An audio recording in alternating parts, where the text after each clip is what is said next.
Hey guys, welcome back. Here's my friend. Introduce yourself. I am Chandler, and I am the owner and videographer for Inflamed Drumming. Perfect. And what is inflamed drumming? And what Inflamed Drumming is like I'd say small videography style type of business where I film bands, do drum cams of either or band, and I film. That's really it. And what made you decide to do something like that? Oh, geez. What made me start was watching YouTubers such as Hey56, 197 Media, Monumental Media, who's in Richmond, who doesn't film shows anymore, unfortunately. And I'm like, okay, I want to start doing this, that, and other stuff as far as videography for bands. And I want to say I started July 17th of 2019. It was Vulvodynia, Scumfuck, and Cognitive at Riff House. And those were the first three bands I filmed under that Inflamed Drumming name the day of that show. I made Inflamed Drumming the day of. I mean, So when I started TaysGreenLife, it was actually a candle business. mm-hmm. Um, that kind of came into this because I was already like listening to the metal scene and I just happened to know someone who was interviewing like people in North Carolina who was looking to like expand himself, and then like he expanded to me and was asking me if I wanted to help, and I was like, "Oh, fuck yeah, dude." Um so then I started doing it and now I interview people. Oh, that's actually kind of cool though. Yeah, it's weird because like people are like, "What do you do?" And I'm like, "Oh, I just interview anyone at this point." Yeah. Except for like people will be like, can I join your podcast? And I was like, well, what is your business? And they're like, what? I'm like, what band are you in? And they're like, I'm not in a band. And I'm like, well, what can we talk about? Like I'm trying to get out the local scene, not like random people, you know? Mm-hmm. And I'm like, I would love to have you on there, but like we need someone who has like either or of those things. Cause I'm not just interested in music. I own a business. So like I want to talk to other people with businesses, you know? Yep. Um how many artists have you recorded for your podcast? My podcast, Because aren't you also a I co-host I on a am, podcast? but Cool. we're taking a break right now. But as far as I know, I think we've done 3 seasons, 15 people each. Hmm. So I'd say probably 20 something off the top of my head. And how many have you recorded on Inflamed Drumming? Uh, It's probably a lot. it is a lot. It is a lot. Um, I think last year I did about for 2022, I did probably close to the 70 sets or more. And Are that, most of them like local? for the most part, yeah. If it's a touring package, I'll film the touring package plus the openers, which are locals. If if there is any locals on it, I'll still film regardless. Yeah. And how many would you say like come back and you get like quite often? As far as like touring or local, Yeah. mm, touring. Okay, so I'll use this one as an example. So Kanashi, they played. Well, to my knowledge, they played Riff House back in September 2019. I filmed them then, and then they came back to Elevation 27 in Virginia Beach. That was the second time. That was in 2021. And then last month, I filmed them for the third time at Riff House. Okay. So, yeah, I'd say pretty often. That's cool. Mm-hmm. I've noticed you've also done some festivals. Hmm. Can you name some of them? I did the Furnace Fest pre-show in Nashville, Tennessee in 2021. I did Giving It Back Fest before shit happened. Um, that was in January 2020. I did um, United Rud, which Kendall messaged me to come out and film the entire thing from Heavy to the Head. Hmm. Um, and then I think that's really it for as far as I've filmed recently. Hmm. But this year, there's a few that I'm going to be filming, but I don't want to say yet. It's a surprise. Mhm. So also in your background, I noticed you have like a bunch of video games. What made you decide to start collecting video games and old like Xboxes and PlayStations and stuff like that? Okay, so when I was little, I my first system was a original Xbox, the Fat Boy, I call it. Mhm. Um, and then I started getting into video games, have more and more and more, and then I stopped collecting heavily for a few years up until I think this past September when actually I have it right here.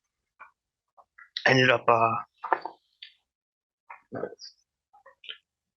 finding this in a trash pile. It has a everything's in it. There's 7 cartridge games in there. The Game Boy Color works. It was in a trash pile in my neighborhood. I'm like, why not? That's pretty cool. So Um, that's what got me back into it heavily.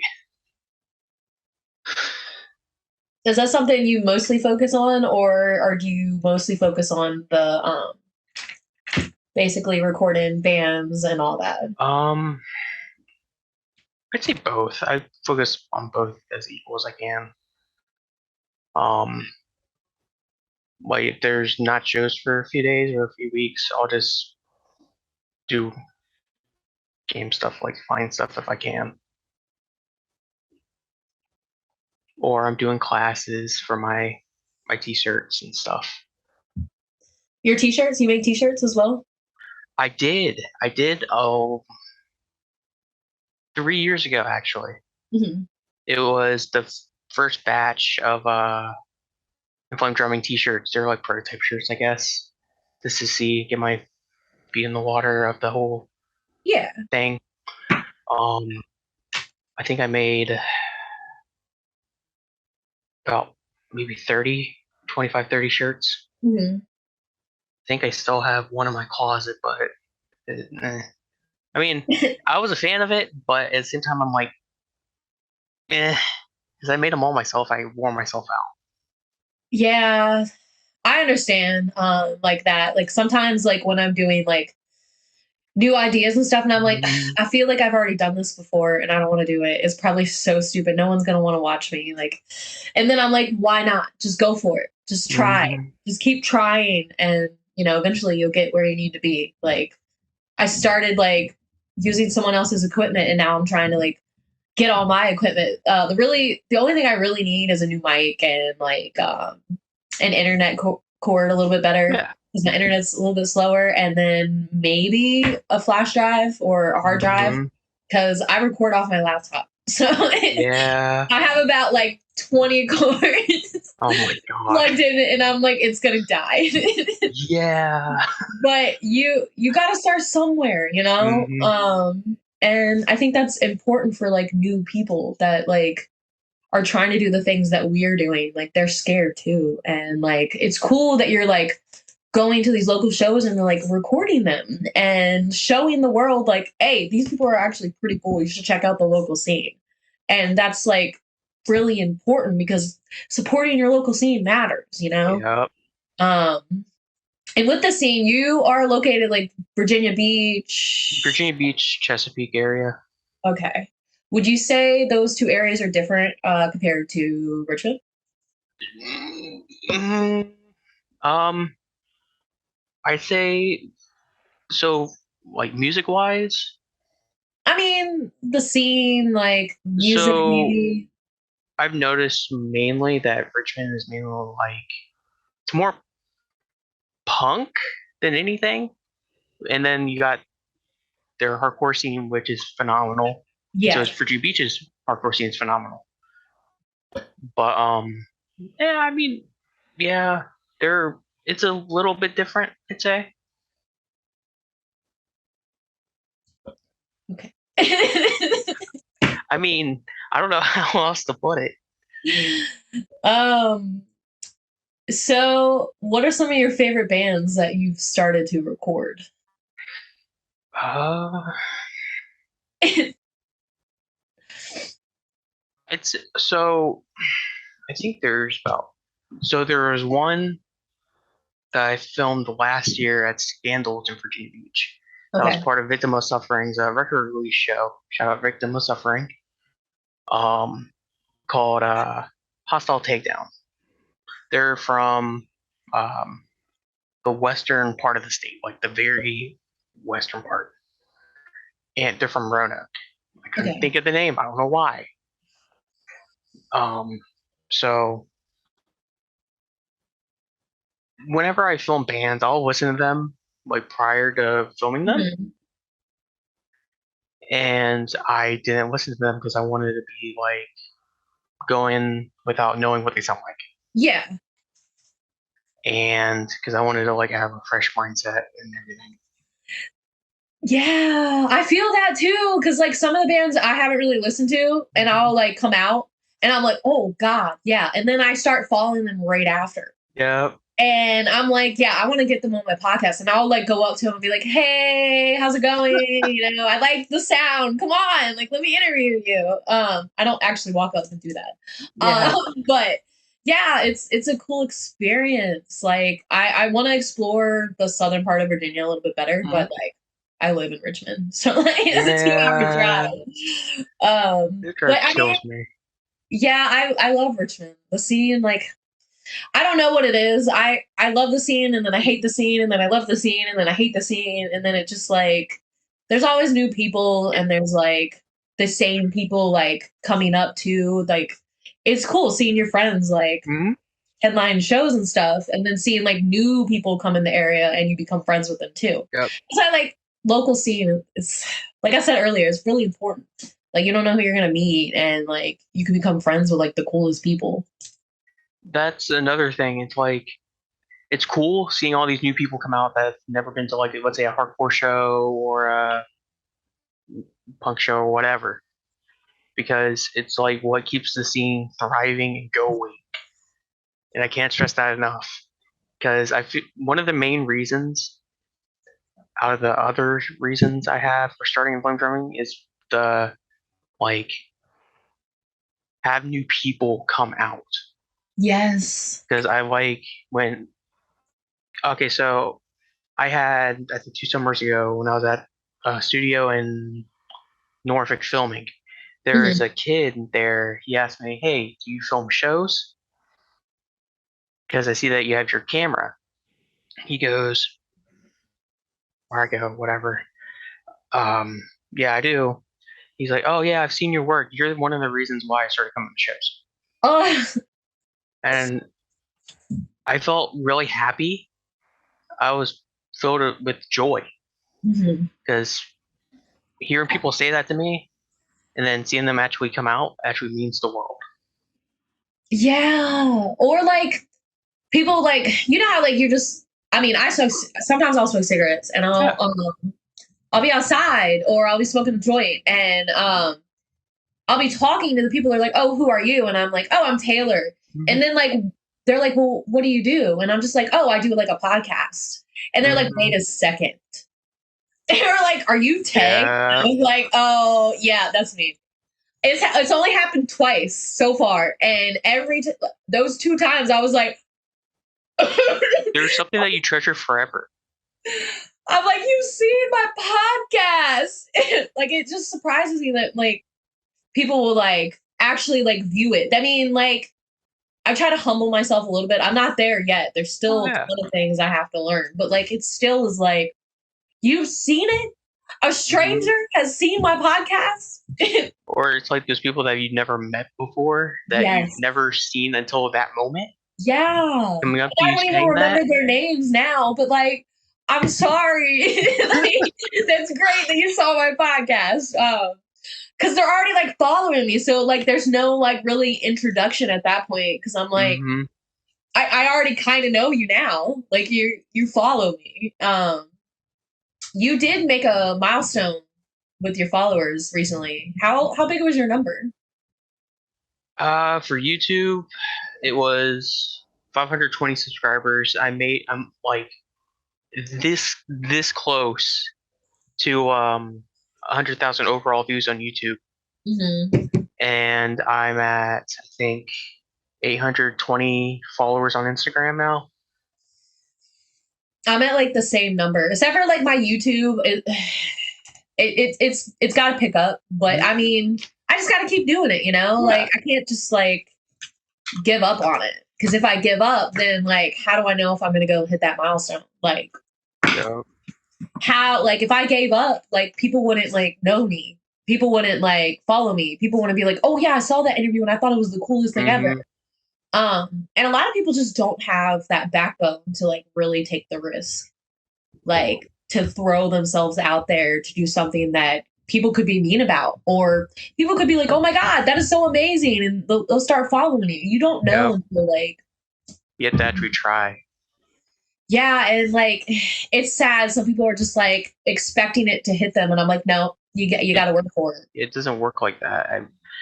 Granted, everyone wishes it that it did, but it won't actually logically work like Yes. that. You have to actually put in the drive and everything. What kind of things would you have to do to get into this kind of business for someone who doesn't know? Um, mm, I'd say the main thing, in my opinion, would be don't go in with like an ego, Okay. because I feel like, in my opinion, that'll ruin your chances of working with bands. Because bands don't want to work with a douchebag or Yeah. egotistical person. They want someone that they can like don't have to walk on eggshells around and Yeah. stuff like that. And just keep a clear mind. If if something doesn't work out the way you want it to, keep going. Don't let that ruin what you're trying to achieve. Yes. I totally agree. Like I wouldn't have this if I just was like, one person didn't like follow me back. One band didn't post my interview. Like it's whatever, you know? I'm not here for them to be for real. Hmm. I am here to do something that I enjoy, you know? I didn't enjoy it, I wouldn't be talking to you, you know, like Yeah. it matters with like the mental health wise too. Like if you're Hmm. just so negative and sad about everything, that's all it's gonna be. It's not gonna be positive. Like some of those like people that be screaming out there are the sweetest men you know. Oh, that's a big one too. Yeah, I'm like you. Just because he's screaming and like putting all this anger in it doesn't mean he's like that or she is like that out there. You know, like they. Hmm. You just have to be nice to people and like open your arms to them and not just be so judgmental and Yep. like be open to helping. And like that's another thing, like collaborations, That's a networking, big all of thing. it. Yes. And if you can't like work with other people, it's going to show. Then other people will not work with you. And I think that's a big thing that isn't really talked about. Like people are just expecting like I'm big, all these bands are going to come talk to me and I'm like not if you don't put in the work and you Yep. have a nice relationship too. Like you want people to go to your shows, you should go to other people's shows. Like you want people to buy your t-shirts, you should buy other t-shirts. Exactly. That's whenever I go to a show, I always look at the merch and then I'll buy something because it helps them out. It'll help me out. Yeah. Like getting posters and flags and t-shirts, anything. Like I got a couple things like there's something in the way there, but it's a Punk's Not Dead poster. Ooh. Little tiny thing from a band I interviewed. And it's just, hanging out there, and like that gives them exposure Yeah. without even asking for anything. Like, you're giving these bands money to do the things that they need to do, and you're also giving them exposure. Yep. You know? Like, who's to say this band Rivals gets big? Like, I have all their signatures on it too. Like, I was like, I love your music. Go ahead and sign it. Let's do it. And who knows? They might get big. And I have that art on my wall. Like, that's from a band that needs that to tour. You Yep. know? Money. Touring bands need money, even more than you will think. Yeah. If that's how the saying goes. But because they needed to eat, fund their gas money, and all that. So it goes a long way. And it's the same for like small businesses too, like helping your friend out with designs that they create, or like products that they make, or anything. Even like sharing their stuff is like, it helps too. Like, it's all about the networking and communicating and loving and supporting. Mm-hmm. Yeah, I'm just on a rant at this point. Nah, you're good. What you're saying is very, very true. Because if, let's say, I wanted to, like, this is going back to the whole, like, if they don't know what they're walking into, networking is a big thing. It's very big. And like, who's to know, like, some of these bands that you've like recorded, like, later on go, hey, we're big now. Do you want to like, Yep. literally, like, hey, do you want to just interview me for like an hour, maybe, and like, I'll help you out. Like, that stuff, like, the people that you help, they come back because you did something for them, that they didn't know that they needed. And they did something for you that you didn't know that you needed. And it's a big cycle of, like I said, supporting each other. It's a big thing. It's important.